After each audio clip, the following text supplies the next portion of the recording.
ನಗರದ ಕೊಟ್ಟಾರ ಮಾಲಿಂಬಾರ್ನಲ್ಲಿ ರಸ್ತೆ ದಾಟಲು ಕಾಯುತ್ತಿದ್ದ ಶ್ವಾನವನ್ನ ಬಾಲಕನೊಬ್ಬ ರಸ್ತೆ ದಾಟಿಸಿ ಶ್ವಾನ ಪ್ರೀತಿಯನ್ನ ವ್ಯಕ್ತಪಡಿಸಿದ ಘಟನೆ ನಡೆದಿದೆ. ದೃಶ್ಯವನ್ನ ಅಂತಾರಾಷ್ಟ್ರೀಯ ಪ್ರಶಸ್ತಿ ವಿಜೇತ ಛಾಯಾಗ್ರಾಹಕ ಅಪುಲ್ ಆಳ್ವಾ ಸೆರೆ ಹಿಡಿದಿದ್ದು, ಸದ್ಯ ಈ ದೃಶ್ಯ ಸಾಮಾಜಿಕ ಜಾಲತಾಣದಲ್ಲಿ ಸಖತ್ ವೈರಲ್ ಆಗ್ತಿದೆ. ಕೊಟ್ಟಾರ ಮಾಲಿಂಬಾರ್ ರಸ್ತೆಯಲ್ಲಿ ಶನಿವಾರ ಮಧ್ಯಾಹ್ನ ಸುಮಾರು 1:30ರ ವೇಳೆಗೆ ನಾಯಿಯೊಂದು ರಸ್ತೆ ದಾಟಲು ಕಾಯುತ್ತಿತ್ತು. ನಿರಂತರವಾಗಿ ಬರುತ್ತಿದ್ದ ಮಳೆ ಒಂದೆಡೆಯಾದರೆ ಇನ್ನೊಂದೆಡೆ ಸಾಲು ಸಾಲಾಗಿ ಬರುತ್ತಿದ್ದ ವಾಹನಗಳಿಂದ ರಸ್ತೆ ದಾಟಲು ಈ ನಾಯಿಗೆ ಸಾಧ್ಯವಾಗಿರಲಿಲ್ಲ. ಈ ವೇಳೆ ಇದನ್ನ ಅದೇ ರಸ್ತೆಯಲ್ಲಿ ಸೈಕಲ್ನಲ್ಲಿ ತರಕಾರಿ ಮಾರಿಕೊಂಡು ಹೋಗುತ್ತಿದ್ದ ಬಾಲಕನೊಬ್ಬ ಗಮನಿಸಿದ್ದಾನೆ.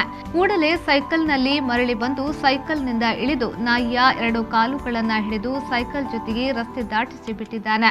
ನಾಯಿ ತನ್ನ ಪಾಡಿಗೆ ಹೋದ್ರೆ ಬಾಲಕ ಸೈಕಲ್ ಏರಿ ತರಕಾರಿ ಮಾರಾಟಕ್ಕೆ ಹೊರಟು ಹೋಗಿದ್ದಾನೆ.